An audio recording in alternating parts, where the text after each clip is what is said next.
What's going on, guys? It's Tetrosphere, and I want to make a video today talking about my prediction list for Rarity Collection 5. Now, some of this is stuff that I hope gets reprinted, some of this is stuff that I think should be reprinted, and some of this is just sort of like the random crap that you would expect them to throw in there. And I'll give a little justification for each one. We'll find out come April how close I was. I do have 80 cards in this list because they said the main pool of cards would be about 80 in size.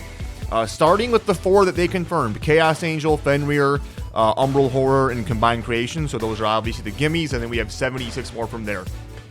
So I got Meowls and Perulia. Fua was in 4, so I think this makes sense to put them in 5. They're fairly accessible now with the structure deck common, but still, I mean, it doesn't help for cards like that to be reprinted even further. And then, obviously, you know, just kind of like matching it. Now all 3 chummies will have been in a Rarity collection, so I think that that's probably just a shoe-in there. For Draco Tail, I mean, I think they reprint the main guys: the Malulu, the Lucius, Arthalion, Phimena, and Sting. I know Sting might seem kind of weird in there, but if you think about it, it's the only one that's only available as a common. And also, they do sometimes throw random, like, archetypal cards in these Rarity collections. Like we had, like, Dragon Maid Tidying and stuff like that, and like Drytron, whatever the hell. So I don't think it's that far-fetched to put Sting in there. And then for Yummy, you know, I just got Snatchy, Lollipo, Cupsy, Cookie. Again, just the stuff that would make these archetypes just like bulk. And then with K9, and then with Yummy also Sorrow Cat, just to give it another printing. You know, it's kind of like an homage. You know, this card's seeing play now. Let's go ahead and reprint it, give it an updated printing, nice foil printing, etc. K9. Obviously, Azuna's the only one that really is not super accessible. You could also argue like Noroi, but I'm kind of thinking that that set and going forward might be possibly too new for them to want to dump it in a Rarity collection. I could see Noroi, but I didn't want to put it in my prediction. And then Platinum Gadget and Tiras just to give accessible prints, and Chaotic Elements to give a Rarity bump.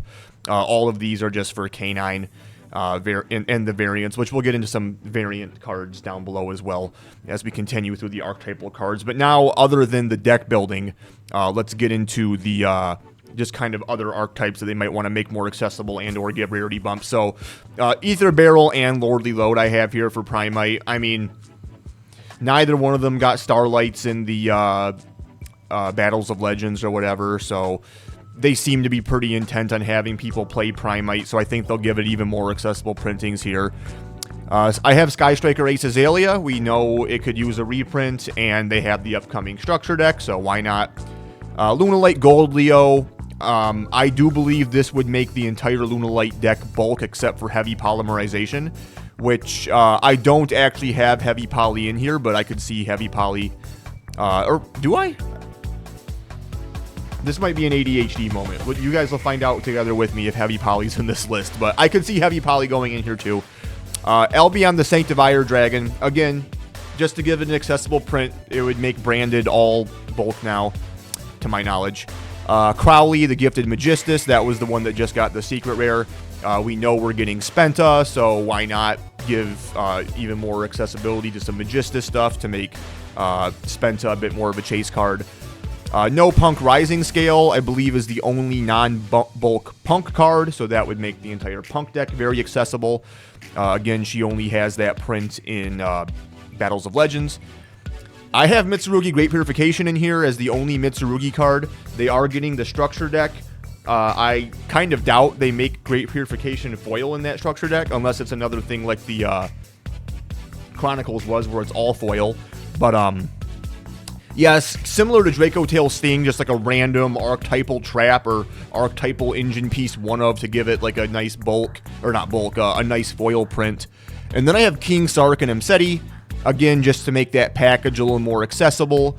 That new crazy card, God, I forget what it was called, but it like banishes all monsters face down from your opponent's deck if you do something, but there needs to be at least like 5 cards in each player's graveyard. You know, obviously, Horus Stun can make Zombie Vampire to make both people mill 4, get halfway there, and then King Sark protects the Horus monsters from the destruction of that continuous card. So I think that might be an interesting thing to go there. Plus, it just makes it more accessible.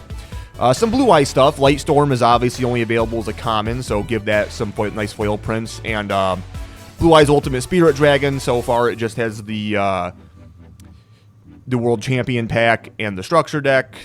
So why not just give it a bit more options? Magia was in the last Rarity collection, so why not put Ultimate Spirit in here? Oh, these were meant to go with the generic stuff. We'll get back to this. My bad. My organization was a little not goated here. All right, so Argo Stars, Swift Capane, and Slayer Ateo. Argo Stars obviously has done absolutely nothing, but they seem to throw random crap like that in these Rarity collections, so I'm predicting a couple Argo Stars in there, because why not? Rox Rose Dragon, just because, you know, Black Rose Dragon is kind of a fan favorite card. It just got a new archetype around it. Plus, the other 2 Rose Dragons just got Starlights and the Megatons. So I think Rox Rose could definitely go in there. For Keeltoon stuff, I could see Delta, Gamma, and Red Nova going in there. It just also gives Delta and Gamma accessible prints. Helps them come down in price quite a lot. I don't have any stuff in here for Hecka Hands or Eniacraft because I don't really know that there's anything expensive surrounding those card or archetypes. If there is, let me know. But to my knowledge, no one's like buying out or a buzz about any cards around those 2, so I didn't really include them in here.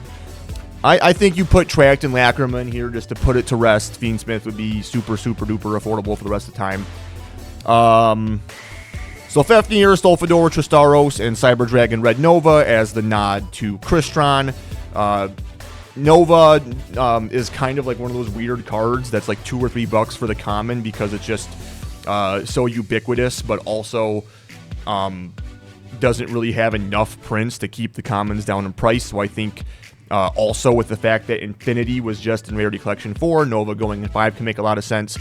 And these Crystron cards are just rarity bumps for a deck that a lot of people liked and had a lot of success with. For Malice reprints, March Hare, Backup, El Mirage, and Wicked. Again, I think these are all pretty clear. You know, in the case of March Hare and Backup, it just, you know, makes them a little bit more accessible.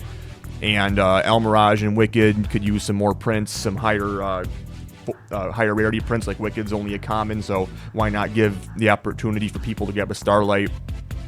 I think they go in on Vanquish Soul with this. I think they make Vanquish Soul super accessible. I'm looking at Holly Sue, Rosin, Stake Your Soul, Xiaolong, and Start. You know, Holly Sue was another one of those that maybe it's a little too new for what they're looking at for this set.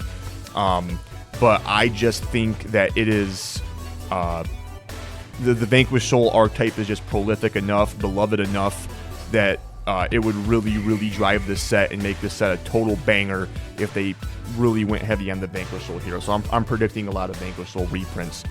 Man with the Mark, Statue of Anguish Pattern, and Apophis the Serpent for some Odeon reprints. Make it a little more accessible, give Statue of the Anguish Pattern a nice reprint. You know, just another one of those archetypes a lot of people seem to really enjoy, so why not? Spectral Dragon Ruler Flickers and Here There Be Dragons for Dragon Ruler. It would give Here There Be Dragons a non-common print.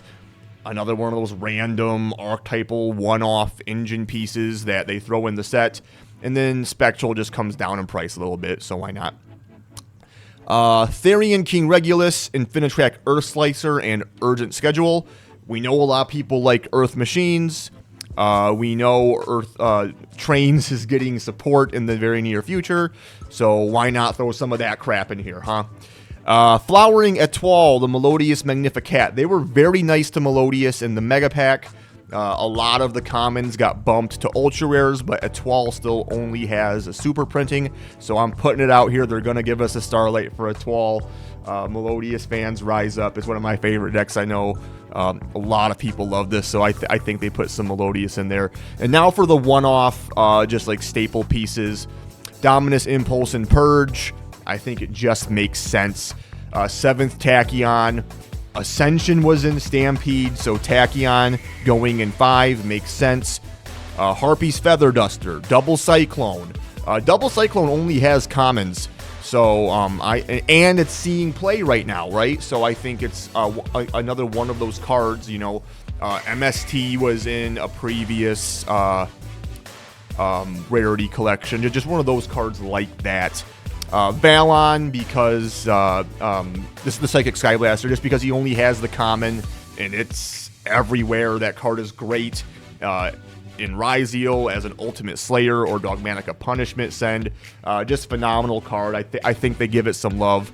Cross Sheep, just because it only has like a couple prints and sees a lot of play, so why not? Contact C. You know, a lot of hand traps get the treatment in these Rarity collections, so I threw Contact C in there as my prediction. Gordian Slicer, very powerful card. Could definitely see it in here. You know, just to me, this is like a reprint that would help kind of drive the set. You know, something for people to chase. Get the Starlight instead of the QCR. I know a lot of people prefer Starlight. So, Torrential Tribute does not have a Starlight. It does have a QCR. It was not in any of the Rarity collections though. So I feel like it's kind of Torrential Tribute's time to get Rarity collectioned. It's definitely one of those iconic cards that it's not that it necessarily needs the reprint. It just seems like it's a card that makes sense to be in Rarity collection. I got Haggard Lizardos on here, and Gorgon of Zilthonia, Saryuja Skoldred. You know, just like the generic extra deck monsters that they kind of put in these sets. You know, it's kind of like the last one you had like Amblo Whale and Raging Phoenix and, you know, the Charmers and all that jazz. So I'm kind of putting those in there in that camp. And the same with Silhouette Rabbit, so that's why that was meant to come down as I was sorting these. I missed those. I got Salesman in here just as like a really, you know, popular card that could use a more accessible print that's not a common. It did just get the OTS reprint. I got Eschatos on here because, again, it's seeing play because Protoss got rebanned, and Protoss was, in fact, in a Rarity collection, so Eschatos, I think, makes sense to go in. I do have the Black Goat Laughs, even though it just got the reprint in the Chronicles deck. I think that it's one of those staple cards, much like Karma Cannon in the previous Rarity collection, that any trap deck... excuse me, any trap deck would love to play, or can be a great part of any thrust package. So a lot of people would love to get their hands on the Rarity of their choosing for this sort of card. And then Gravekeeper's Inscription. It's not a card that sees a ton of play, but it sees enough to be not irrelevant. And it doesn't really have any super accessible printings. I think it only has like 2, and they're both. I might be yapping right now, but I think they're like $7 or $8. So it's not super cheap, and it's the kind of card that when you play it, you play 3. So I think that Gravekeeper's Inscription makes sense for a Rarity collection. All right, guys. So this is my prediction. We'll see, you know, how many out of 76 I get right. Let me know down below if you think I'm absolutely bonkers, if this is never going to happen, or if you think, hell yeah, I could definitely see this being the lineup. I'm really curious your guys' thoughts. I am so excited for Rarity Collection 5. By the way, this is just the main pool I'm predicting. So as far as like the alt art pool, or if there's any nostalgia cards in there that only come in the high rarities, this is not meant to be part of that pool. There's definitely some cards I'm hoping that are in there. I'm not going to make a prediction, but I will make a list of Konami's misses when the full set list is released. Thank you guys so much for watching. I will see you on the next one. Peace.